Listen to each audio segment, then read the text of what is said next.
अब न देख के मन खुश हो गईल। धान कटा गईल, उटाई चटाई तब नैका के भात भेटाई। साग आ भात माड़ लपेट के आना धुन खवाई तब मजा आई। कब से अइहसन आ बोझा बांध के आ धइहसन। ए भाई हो कौन मेहरारू बैठल बिया हो पलस्ती मार के हो लाठी पर।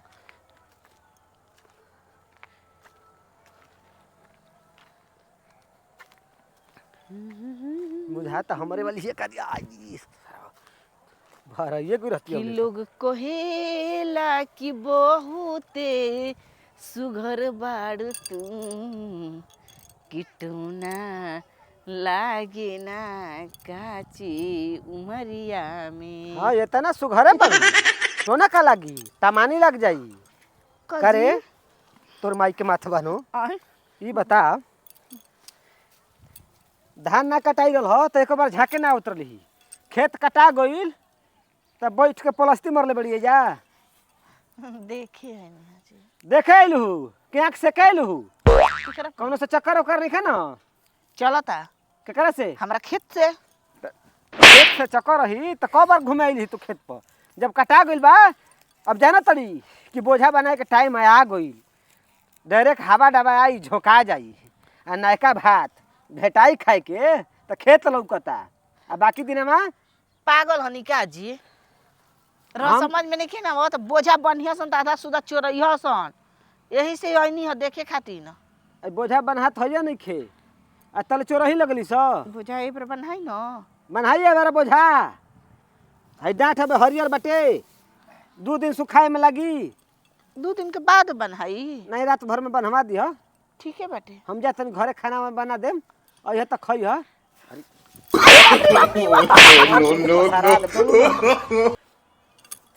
माई रे माई माई तोर माइये के तो देन बा कि खा के भैंस भइल बड़ी तू।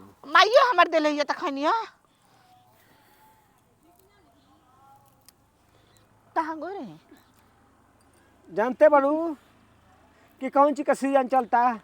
अब हमारा ना घर फटफट लागल बटे हर हर दौड़त तनी साला कहीं का बुझाते नहीं खे 2 बजे रात को घाई टूट जाता है तो हमके कहे ना जगाई ना तो अरक का जगाई तू घंटा हिलाओ जेबू का पछावा पछावा संगे संगे रह रह तो रहबी संगे संगे। रतिया में रहती तो दिन में ना रहब। अच्छा झाड़ा फिरे जेब तो हमारे गार धो जेबू का तू ई कैसे कैसे बतियावत कैसे कैसे बतियावत तनी तू जैसे बतियावत तनी वैसे बतियावत तनी। ई कोनो जरूरी बा कि मेहरारू मर्द के पीछे पीछे लगी हैं। बढ़िया काम करत तू हो बा रे भाई बा। चल दिए ना क्या भात भेटाई ना जी। घरे जाई तब ना भेटाई यह से बनिया आई बेचा जाई इतना कर्जे बा कि का घर जाई। ई कुल का कहे लगनी जी। अब पुरानका सोना चूरबा खा के सधाबो पुरनाई लगता पुरनाई लगता तू बुढ़ाई लगत तोड़ी छोड़ दी। तरवा कौन के जवान बनी के हमरा के छोड़ देब। करता मन ना नैका के भात खाए के नैका के भात माड़े चोखा साग लपेट के खाए में मजा आवेला। मछरिया खाए में मजा दे सीरा में लपेट के नैका के संग ना हाँ उहो ठीक लगी। सिधरी के पीस गरई के मूड़ी ना मजा दिखाई में बरारी के पेटी मजा आई जी।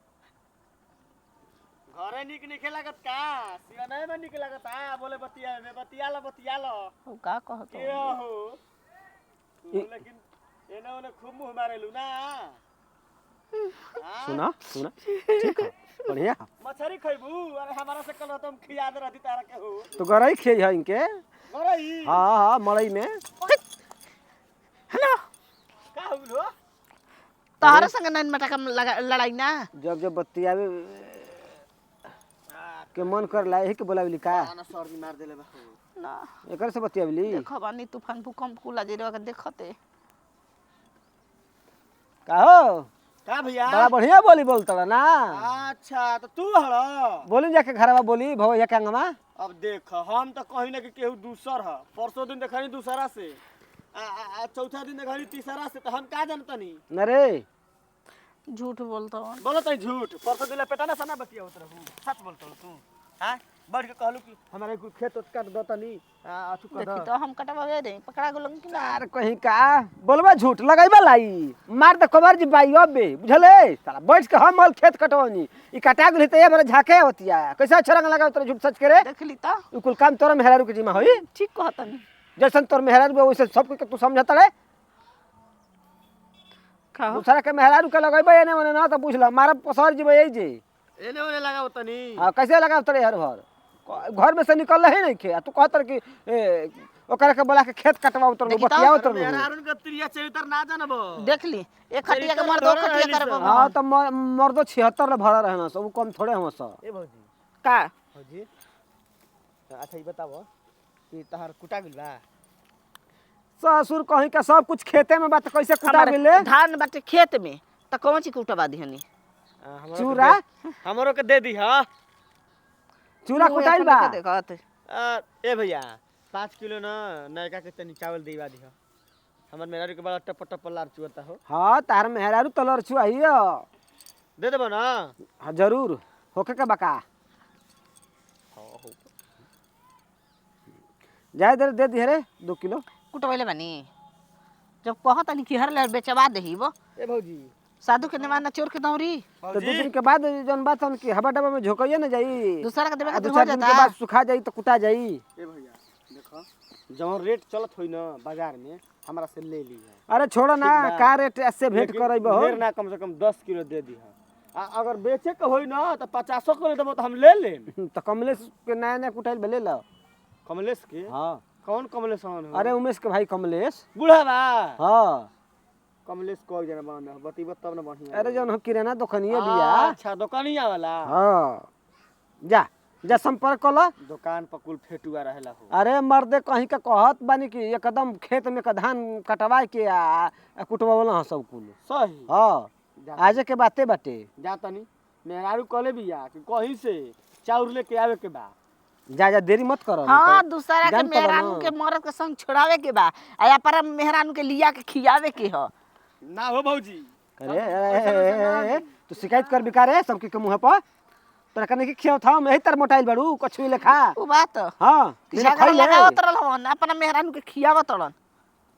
सही अब बता बताई हई काहे मुंह खराब होता तोरे चुम्मा लेके अरे चुम्मा लेके रउए दाढ़ी बढ़ैले रही धाके रगड़ दनी मैं रगड़ा गुल बा। मार थपारा वाले एक थपर ना तो बुधिया जे बोलबू झूठ सच हमरा के देखत नहीं चप्पल साँच छत बताओ काहे ऐसे बोली तू आय तो रउआ ना न जनब के करक चुम लेत रही रे रे बाबू के बाबू के तोरी माई अरे ना जी कहाँ गुला रहुए के मारब तो पसर जी चल चल घरे तब तोरा के बतावत